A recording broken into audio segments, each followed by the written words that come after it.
네. 이런 장에서도 또 나홀로 꿋꿋이 오르고 있는 종목들도 있잖아요. 네, 말씀해 주신 분야도 있지만 방산도 최근에 이야기가 좀 많이 네. 나왔고. 실적이 계속 뭐 좋다고. 네네네. 이쪽에도 뭐 하실 말씀 있으세요? 네, 지금 당장은 할 말이 없습니다. 방산은 지금 또 눈여겨 안 보세요? 방산도 계속 보고 있고 체크는 하고 있는데 일단 실적이 계속 좋고 네. 최근에 전쟁 상황들이 계속 이어졌기 때문에 뭐 중동 같은 곳에서도 우리 LIG 넥스원 얼마 전까지 이름이었던 그 네. 기업에서 만드는 뭐 천무 투인가요? 음. 뭐 그런 것들도 지금 수주가 꽉 차가지고 계속 공장 확장도 생각하면서 계속 만들고 있다고 하는 이야기들은 계속 전해 듣고 있습니다. 네, 실적은 네. 계속해서 좋고 네. 또 중독바 이슈가 나올 때마다 시장의 관심을 또 받기도 하기 때문에 방산에 대한 관심도 많이 있으신 것 같습니다. 시청자분들 지금 라이브 방송 통해서 이 게시판에 질문 남겨주시면 시장에 대한 얘기도 좋고요, 종목에 대한 얘기도 좋으니까 부끄러워하지 마시고 궁금한 거 있으면 언제든지 남겨주시기 바랍니다. 자, 준비해주신 자료 네, 더 네. 말씀해주실 거 있으면 네. 보면서 한번 얘기 들어보도록 할게요. 네. 아까 처음에 이제 말씀드린 제약바이오랑 그다음에 그 화장품 네. K뷰티 관련된 거 그냥 정리한 거 조금만 말씀드리겠습니다. 아까 질문해 주셔서 말씀드리긴 했는데 이제 알테오젠과 관련된 좋은 이슈가 연속해서 두 개가 생겼습니다. 어제는 꽤 큰 기술 수출이 하나 나왔고 지금 신한의 엄민영 연구위원님 같은 경우에는 하반기에 이런 것들이 한 두 개 정도 더 나올 수 있다 이런 이야기도 해주셨고 지난번에 키트루다 SC 그러니까 키트루다가 전 세계적으로 항암제 중에 월등하게 그 매출액의 규모가 큰 약인데 처음에 이 키트루다에서 머크에서 이 키트루다를 정맥 주사하던 것을 이제 피하 지방 주사 제형으로 만든다라는 계약이 나왔을 때 굉장히 모두가 환호를 했었죠. 가장 큰 규모의 약이기 때문에. 그런데 처음에 그 계약을 하고 계약 디테일이 나왔을 때 그 로열티의 크기가 예상보다 작아서 실망을 하면서 좀 많이 빠졌었습니다. 그랬었는데 이제 어제 이야기가 나온 게 이게 잘 되면 예전에도 예상보다 더 매출액이 가파르게 증가할 수도 있다라는 이야기도 있었는데 그게 실제로 지금 이루어지고 있는 것 같아요. 예상보다 잘 나오고 있고 뭐 1분기 시작해서 2분기는 전분기 대비해서 뭐 3배 이상 매출액이 잘 나오면서 오늘 또 강한 상승을 키웠습니다. 네. 오늘 그러면서 5% 정도 네. 올랐어요. 네네. 장중에 11% 정도까지 올랐다가 상승폭을 좀 줄이면서 네네. 마감하는 모습인데 실적이 많이 좋아지고 있는 부분인 것 같고 또 주목할 부분이 뭐가 있을까요? 그래서 어쨌든 아까 처음에 말씀드린 것처럼 이제 호르무즈 관련된 리스크오프 상황이 생기면서 이제 제약바이오에 추가적으로 훈풍이 들어오면서 오늘도 제약바이오가 전체적으로 올랐고 뭐 대표적으로 저 월요일에도 한번 말씀드린 바이오 헬스케어 액티브 ETF 같은 경우에도 오늘 또 상승을 같이 보여줬어요. 그래서 네. 최근에 한 일주일 정도 동안에 한 30에서 50% 정도 이제 상승 여력을 보여줬고 그다음에 어제 이제 앵커님께서 말씀하신 그 APR도 실적이 서프라이즈가 나오고 하면서 지금 또 APR을 대표로 해서 그 다른 여기 화장품 업종들이 다 실적 발표를 이어가고 있고 뭐 예를 들면 펌텍 코리아 같은 경우는 화장품 용기를 만들거든요. 그럼 화장품들이 잘 팔리면 화장품 용기도 자동적으로 잘 팔리겠죠. 같이 따라갈 수가 그쵸. 있는 거죠. 뭐 그런 것들도 있고 하나로 K뷰티 ETF도 하나 가져왔는데 ETF도 어쨌든 뭐 APR이나 뭐 큰 기업들만큼 강하진 않은데 어쨌든 지금 최근의 흐름은 잘 상승하고 있는 모습을 보여주고 있습니다. 네. 화장품 ETF 네. 쪽도 관심을 가져봐도 괜찮을까요? 네. 저는 굉장히 추천하시나요? 편하게 재작년부터 계속 상승 사이클이 잘 이어지고 추세는 잘 이어지고 있는 것 같아서 좋게 생각하고 있습니다. 펜텍코리아 이 종목도 6% 오늘 상승하는 모습이네요. K뷰티의 굉장히 인기가 예사롭지가 않습니다. 뭐 유럽 쪽 매출을 우리나라가 이겼다. 뭐 이런 얘기도 있고요. 또 아마존, 뭐 코스트코까지 입점을 하면서 이제 정말 어디서나 K뷰티를 접하게 될 수 있는 그런 환경이 됐기 때문에 화장품주들도 계속해서 좀 기대가 되고 있는 부분인 것 같습니다. 화장품주 내에서 원픽을 꼽는다면 어떤 종목 생각하세요?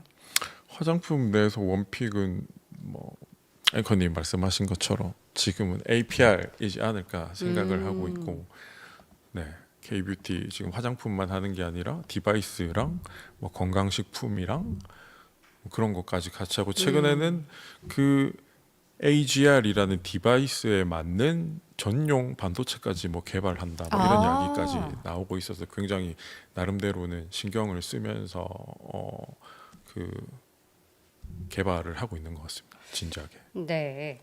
자, 화장품주 이야기까지 들어봤고요. 계속해서 종목에 대해서 조금 더 살펴보도록 할게요. 네.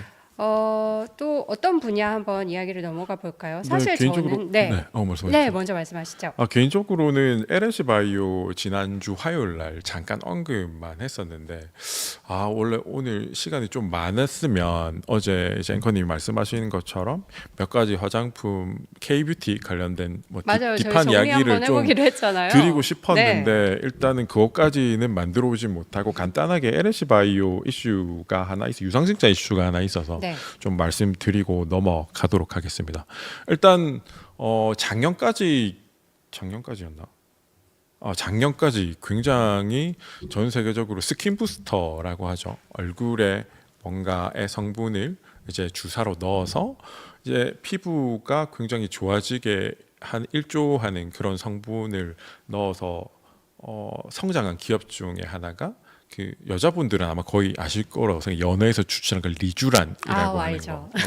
그래서 그 리쥬란이라는 제품이 연어에서 뭐 PDRN, RN을 추출해서 이제 얼굴에 주입하면은 그 콜라겐 생성이나 이런 것들을 많이 돕는다라고 알고 있는데, 이제 그런 부분이 최근에 한 3년 동안 그 리쥬란 덕분에, 이 리쥬란을 만든 파마 리서치라는 기업은 3년 동안 한 주가가 10배 정도 올랐어요. 작년 중반까지 뭐 그랬었고, 한 5년을 놓고 보면 20배가 넘게 올랐어요. 그러니까 이 리쥬란이라는 아이템을 하나 시작을 해서 우리나라 병원들 확장하고 전 세계적으로 확장하고, 또 그런 제품이 미국 같은 경우에는 미국에서 직접 맞는 것보다 미국에서 비행기를 타고 와서 우리나라에서 맞는 게 더 싸다라고 하더라고요.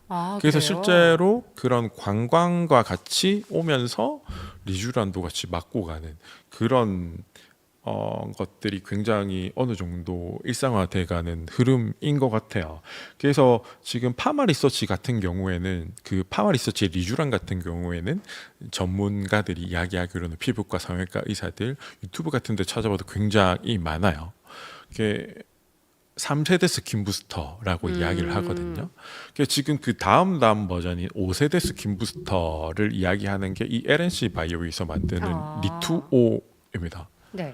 이 리투오는 파마 리서치의 리쥬란과 좀 다른 부분이 인체 조직 내에서 이제 뽑아냅니다. 사람 피부의 진피 조직에서 실제로 추출을 해서 그걸 다시 잘 정제해서 사람의 얼굴에 놓는데, 이게 중간에 조금 이슈가 가끔씩 된 적이 있어요. 부정적인 이슈가 한 번씩 된 적이 있는데, 일단은 거의 대부분을 미국에서 그 물량을 가져오고 있는데, 사실 이 죽은 사람의 그 피부에서 추출을 해서 쓰는 거거든요. 그러다 보니 우리가 사람이 이제 죽었을 때는 그 전에 장기들을 기증하기도 하잖아요. 이제 그런 것처럼 피부 조직도 같이 기증을 하거든요. 그래서 죽은 사람의 심장이나 뭐 간이나 이런 거를 살아 있는 사람으로 이식해서 긍정적으로 활용하는 것처럼 피부의 그런 세포들도 역시 그런 식으로 활용을 하는 거죠. 그런데 이게 중간에 한 번씩 문제가 있어서 큰 조정이 나왔던 적도 있었는데, 얼마 전에 4월 달인가 5월 달에 그게 좀 법제화되면서 문제가 일단락됐어요. 네. 문제가 일단락됐고 제 개인적으로는 이 기업에 처음 관심을 가지게 된 게 작년 8월 달이었어요. 작년 8월 달에 관련된 이야기를 들으면서 이 차트에 보시면 맨 왼쪽에 있는 노란색 동그라미 네. 저 상태였습니다. 저 때 이제 강하게 좀 투자를 해볼까 말까 하는데 저 때 이제 품절템 100% 가동률 뭐 이런 이야기가 나오면서 강하게 한 2배 이상 한 달이 안 되는 상황 동안 강하게 올랐어요. 그러다가 저기서 이제 단기간에 강하게 오른 게 좀 조정되면서 한 5만 원 근처에서 좀 공격적으로 매수를 하기 시작했고 이때는 이제 알고 있었던 게 100% 가동되고 있다는 걸 알았고 앞에 계속 올해 이제 목표가 한 글로벌 11개국인가 계속 확장을 하려고 허가도 받고 이런 부분들을 계속 진행하고 있었는데 그 세 번째 동그라미가 하루 만에 20%가 튀었다가 깔아앉았었어요. 저 때가 중국의 허가를 받으면서 네, 단기간 확 뛰었다가 허가를 받는다고 바로 이제 실적이 나오는 게 아니니까 네. 또 그게 그 앞에부터 지금 계속 오른 게 중국 허가 기대감 때문에 이제 아마 올랐을 거예요. 그러다가 다시 또 깔아앉아서 어느 정도 조정을 됐을 때 다시 또 매수를 하고 그러고 있었는데 저기에서부터 또 강하게 올라온 게 글로벌 확장하고 뭐 여러 가지 이야기가 또 섞이면서 강하게 매수가 들어왔고 기관 외국인에 그런데 확실한 거는 지금 쇼티지 상황이고 100% 가동 상황이고 올해 확장 계획이 5월 달에 기존 대비해서 2배 증설 계획이 있었고 또 추가로 11월쯤에 공장 2배 증설 계획이 있었어요. 네. 그래서 저기 3월 달쯤에 강하게 올라서 한 12만 5천 원 갔을 때 저 때는 작년 4분기와 특별히 다른 실적을 내기가 어렵다 이렇게 생각을 해서 그때 또 이제 단기간 변동성이 컸었기 때문에 위로 변동성이 컸었기 때문에 매도로 대응을 했고 마침 이제 그런 것들이 실적 이야기 나오고 반영되면서 조정이 됐고 그 뒤에 또 어느 정도 많이 조정이 돼서 이제 보면서 분할 매수를 진행을 했었는데 이때 또 이슈가 나왔던 게 아까 말씀드린 뭐 죽은 사람에서 가져온다 뭐 네. 이런 이야기랑 또 이야기가 하나 더 있었는데 어쨌든 그런 부정적인 이야기가 나오면서 좀 지지부진하다가 그게 해결됐고 5월 중순쯤에 다시 이제 IR을 통해서 전화를 해보니까 네. 이제 2배 증설 완료가 됐고 지금 증설 완료된 공장이 100% 돌아가고 있다라고 이야기를 하더라고요. 실제로 그때 외국인 기관 수급도 굉장히 좋았어요. 계속 순매수를 계속 이어갔었고 그래서 7월 되기 전에 최근에도 보면은 10만 원까지 갔었다가 네. 저기서부터 좀 7월 강하게 좀 조정이 됐죠. 한 달 동안. 그래서 개인적으로는 저 상황을 보면서 7월 달에 시장이 전체가 빠지기 때문에 같이 빠지는 건지 아니면 뭔가 문제가 있어서 빠지는 건지 분명히 실적은 좋아질 것 같고 앞으로 글로벌 확장도 잘 하고 있는 것 같은데라는 걸 보고 있었는데 이제 그 이유를 며칠 전에 알았어요. 유상증자 이슈가 이야기가 있었죠. 네. 발표가 났더라고요. 인프라 구축이 목적이라고 하는데 네. 규모가 1,406억 유상증자 네. 추진한다 이야기가 네. 나왔어요.